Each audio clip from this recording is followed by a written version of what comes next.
প্রিয় শিক্ষার্থীরা, আশা করি তোমরা এই করোনাকালীন সময়ে ভালো আছো, সুন্দর আছো, সুস্থ আছো এবং নিয়মিত বাসায় পড়াশোনা করছো।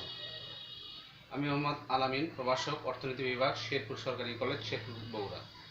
অনলাইন ক্লাসে তোমাদের সুস্বাগতম। আশা করি তোমরা গত ক্লাসে যে ক্লাস নিয়েছি লিনিয়ার প্রোগ্রামিং, আজকেও সেই ক্লাসেরই বাকি অংশটুকু তোমরা দেখবে। আশা করা যায় তোমরা এখান থেকে কিছু বেনিফিট পেয়েছো।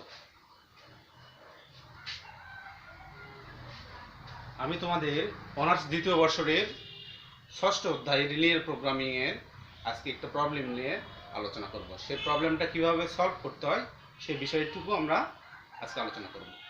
গতদিন তোমাদের আমি লিনিয়ার প্রোগ্রামিং বা সিম্পলেক্স পদ্ধতির কিছু নিয়মকানুন আলোচনা করেছি। আজকে আরও ডিটেলস আলোচনা করব।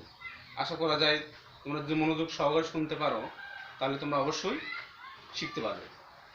দেখো, আজকে একটা প্রবলেম দিয়েছি যে z equal 3x1 plus 6x2, আর হচ্ছে বাধা শর্ত বা সীমা শর্ত কি বলা হয়? বাধা শর্ত সীমা শর্ত হচ্ছে কি, for x1 plus x2 greater than equal 5, 3x1 plus 2x2 greater than equal 7, x1 plus x2 greater than equal 2, R non negative condition বা অঋণাত্মক শর্ত যেটাকে বলা হয়, এটা কি x1 x2 greater than equal 0।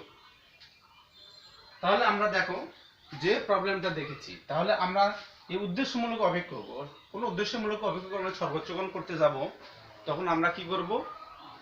এই উদ্দেশ্যমূলক অপেক্ষকের সীমা শর্ত বা বাধা শর্তগুলো কি আমরা আলগা চলকের সাহায্যে সমতা আনয়ন করব এবং এই সমতা আনয়নের পর আমরা ম্যাট্রিক্স টেবিল আকারে সাজাবো।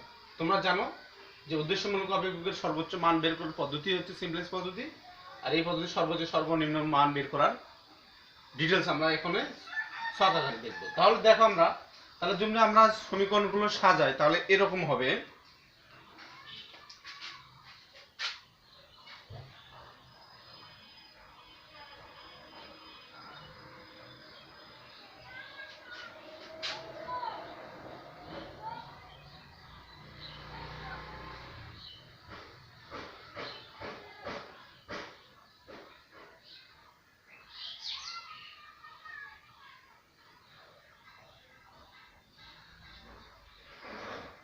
সাজালে কি হবে? তাহলে দেখো এরকম হবে যে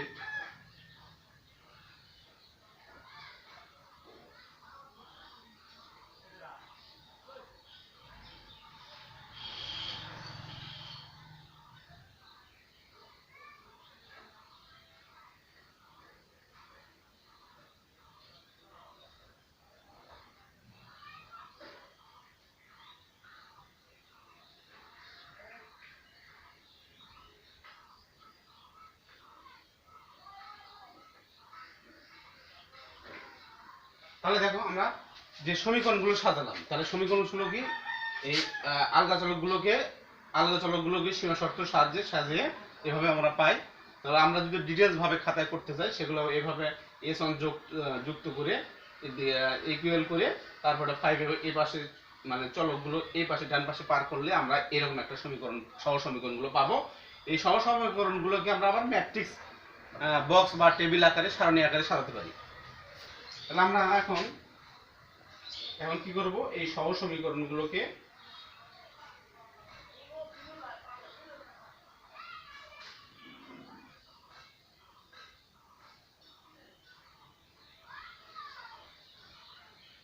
সারণী,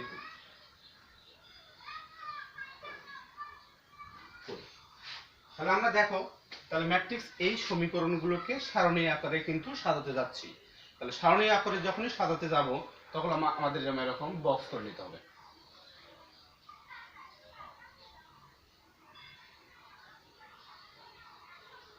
তাহলে কি আমাদের উপরে থাকবে হচ্ছে কি, এই উদ্দেশ্যমূলকের অপেক্ষকের যে সহগগুলো আছে সেগুলো আমাদের উপরে থাকবে।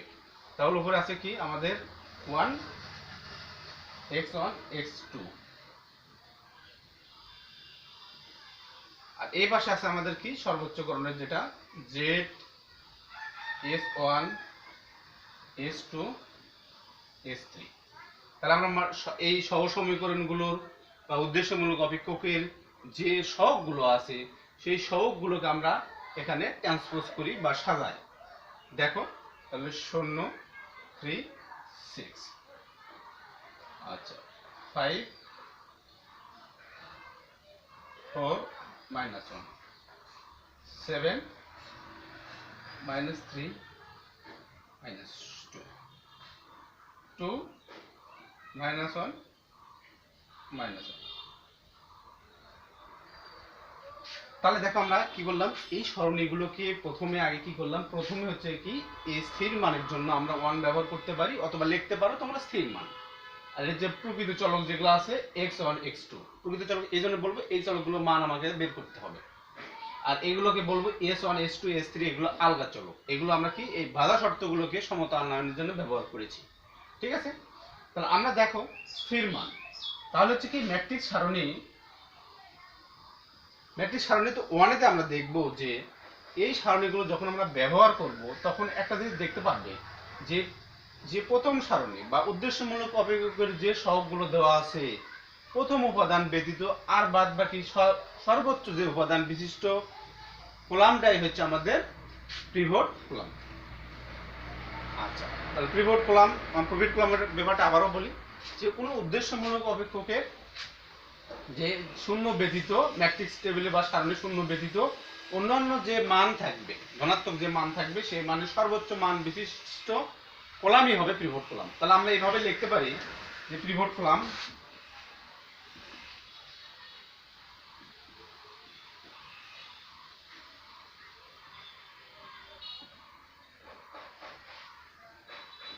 x2, তাহলে লেখা যায় না? তাহলে পিভট কলাম, পিভট রো সারি আর যে পিভট এলিমেন্ট। তাহলে আমরা বলতে পারছি কি যে প্রথম যে প্রদত্ত ম্যাট্রিক্সের প্রথম উপাদান ব্যতীত আর বাদ বাকি যে ধনাত্মক মানগুলো আছে সেই মানগুলোর সর্বোচ্চ যে মান বিশিষ্ট সংখ্যা সেই মানটাই হচ্ছে আমাদের পিভট কলাম। তাহলে আমাদের দেখা যাচ্ছে যে পিভট কলামের রাশিটা হচ্ছে কি a2, এটা x2 কলাম হচ্ছে পিভট সারি। এখন হচ্ছে কি বললাম, তাহলে পিভট কলাম, তাহলে পিভট সারিটা কিভাবে বের করব? তাহলে পিভট সারিটা হচ্ছে কি যে মান থাকবে, যে এই মান থাকবে, এই মানগুলো কি, এই মানগুলো স্থির, অর্থাৎ পিভট কলাম বিশিষ্ট মানের যে ঋণাত্মক মানগুলো পাওয়া যাবে সেই ঋণাত্মক মানকে স্থির কলামের রাশি দ্বারা ভাগ করলে সর্বনিম্ন ঋণাত্মক মান বিশিষ্ট মানটাই হবে হচ্ছে কি পিভট সারি এবং ওই উপাদানটাই হবে পিভট এলিমেন্ট। আবার শোনো, দেখো যে কলাম অর্থাৎ যে প্রদত্ত কলাম বের হয়েছে সেই কলামের ধনাত্মক মান বিশিষ্ট মান 6, আচ্ছা এই মানের যে ঋণাত্মক মান পাওয়া যাবে অর্থাৎ 6 পাতিতে -1 -2 -1, এই তিনটা মান হচ্ছে আমাদের ঋণাত্মক মান। এই মান দ্বারা স্থির কলাম বলতে আমরা বুঝছি 1 স্থির কলাম, এই স্থির কলামের মান হচ্ছে 5 7 2, এই মান দ্বারা এই মানও বিভাজ্য, এই মান দ্বারা এই মান বিভাজ্য, এই মান দ্বারা এই মানও বিভাজ্য। আমরা যদি এরকম বিভাজ্য করে সর্বনিম্ন মান বিশিষ্ট কলামটাই হবে সারি পিভট সারি। তাহলে আমরা দেখি 1 দ্বারা 2 ভাগ করলে আমরা যদি এরকম বের করতে চাই তাহলে আমরা কি রোমান সংখ্যা ব্যবহার করতে পারি, 5 ভাগ -1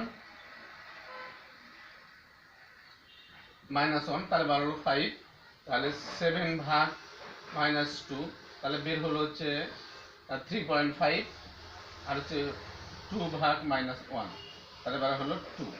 তাহলে আমরা দেখতেছি তাহলে কি, তাহলে -1 বিশিষ্ট সারি হচ্ছে আমাদের পিভট সারি। তাহলে আমাদের পিভট সারি হচ্ছে কতটুকু, -1 বিশিষ্ট সারি হচ্ছে আমাদের পিভট সারি।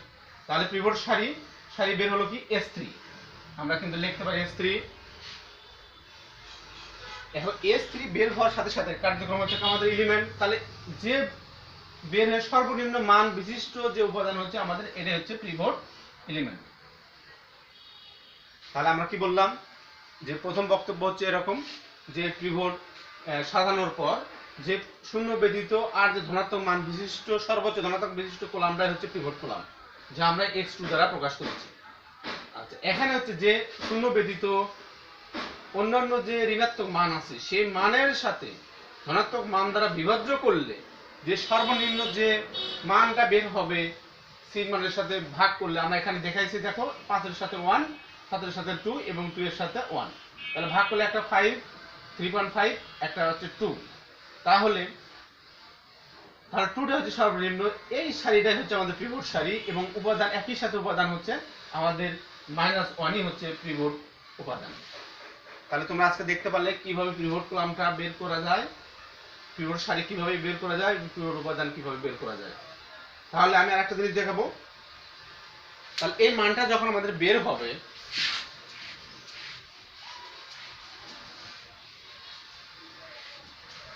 তাহলে ম্যাট্রিক্স সারণী 2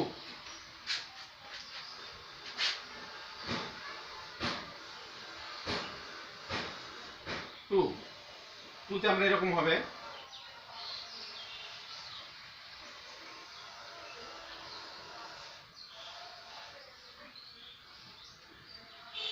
তাহলে 2 দেখো আমাদের কি হবে, তাহলে s3 এই পাশে আসবে আর x2 এই পাশে আসবে আর বাদ বাকি একই থাকবে, যে s1 s2 1 x1।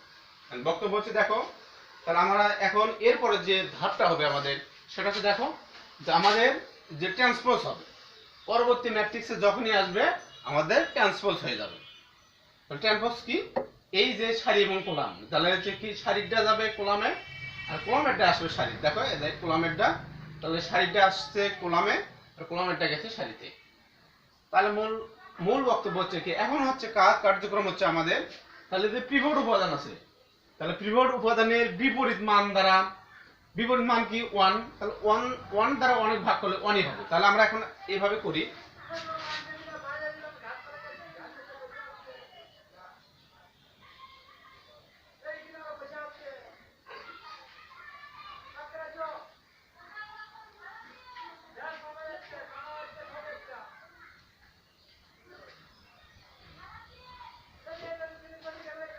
এখন দেখো আমাদের এখন হচ্ছে কি, তাহলে এই যে উপাদান বের হলো, তাহলে এর বিপরীত মানটা হচ্ছে কি আমাদের, এর বিপরীত মান হচ্ছে 1/1, তাহলে আমরা কি লিখতে পারি -1। তাহলে এই -1 দ্বারা প্রতিটি উপাদানই উপর দিকে যখনই যাবে তখন মান হবে প্লাস মান,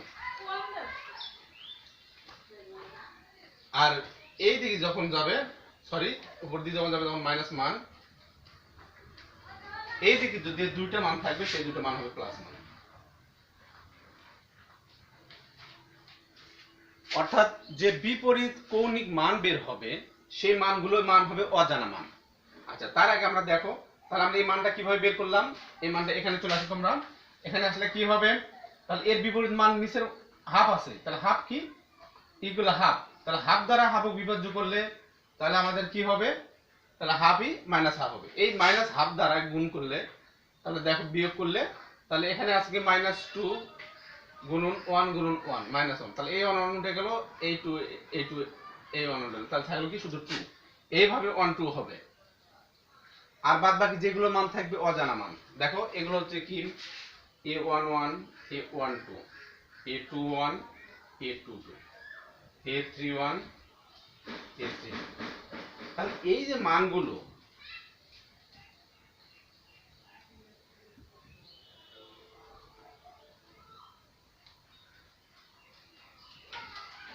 এই তিনটা মান a11 a12 a21 a22 a31 a32, এই যে বিপরীত এই কৌণিক মানগুলো যখন বের করতে কি হবে প্রদত্ত ম্যাট্রিক্সে পরবর্তীতে এই বিষয়গুলো আলোচনা কিন্তু করা হবে। তোমরা আজকে যতটুকু শিখলে এই মূল বক্তব্য, অর্থাৎ প্রথম ম্যাট্রিক্স থেকে পিভট সারি কিভাবে বের করতে হয়, পিভট কলাম কিভাবে বের করতে হয়, পিভট এলিমেন্ট কিভাবে বের করতে হয়, একইভাবে আসে পরবর্তী ম্যাট্রিক্স টেবিলে আসে কিভাবে ট্রান্সপোজ হয়, অর্থাৎ সারিটা কলাম হয় কলামটা সারি হয়। আমি আবারও একবার বলছি, দেখো মূল বিষয়টা হচ্ছে কি, তোমরা যখন কোনো উদ্দেশ্যমূলক অপেক্ষক সর্বোচ্চকরণ দেওয়া থাকবে তখন সেই অপেক্ষকগুলো বা সীমা শর্তগুলোকে আলগা চলকের মাধ্যমে সমতা আনবে, সমতা আনার পর এই ম্যাট্রিক্স সারণী হবে। ম্যাট্রিক্স সারণীগুলো বসানোর পর যে প্রথম উপাদান ব্যতীত আর যে ধনাত্মক মানগুলো আছে, ধনাত্মক সর্বোচ্চ মান বিশিষ্ট কলাম থেকে পিভট কলাম, এই কলামের মানগুলো দ্বারা উপাদানগুলোকে বিভাজ্য হবে। এই বিভাজ্য হওয়ার পর যে সর্বনিম্ন মান বের হবে সেটাই হবে পিভট সারি, এবং সারি বিশিষ্ট কলামটার উপাদানটাই হবে পিভট কলামের উপাদান। পিভট কলামে আসলে নেক্সট পরবর্তীতে কাজটা হচ্ছে কি আমাদের, যে পিভট কলামের বিপরীত মানটাকে উপর দিকে মাইনাস সহ গুণ হবে আর নিচের দিকে প্লাস সহ গুণ হবে। এই গুণ হওয়ার পর আর যে বাদ বাকি ছয়টা বা চারটা যে মানই থাক না, a11 a12 a21 A22 A31 A32 এই মানগুলোকে অজানা মানগুলোকে বের করতে হবে পিভট উপাদানের মাধ্যমে। পরবর্তী ক্লাসে আমি আশা করি এই পিভট উপাদান কিভাবে বের করতে হয় এবং বাদ বাকি কাম্য সমাধান কিভাবে বা প্রকৃত চলকের মানগুলো কিভাবে বের করা হয় আশা করি সেগুলো দেখাবো। এগুলো থেকে তোমরা অবশ্যই বাসায় সলিউশন করবে এতটুকু, আর কোনো সমস্যা হলে আমাকে ফোন করবে। আল্লাহ হাফেজ, ভালো থাকো, সুন্দর থাকো এবং অযথা বাইরে ঘোরাফেরা করো না, নিয়মিত পড়াশোনা করো।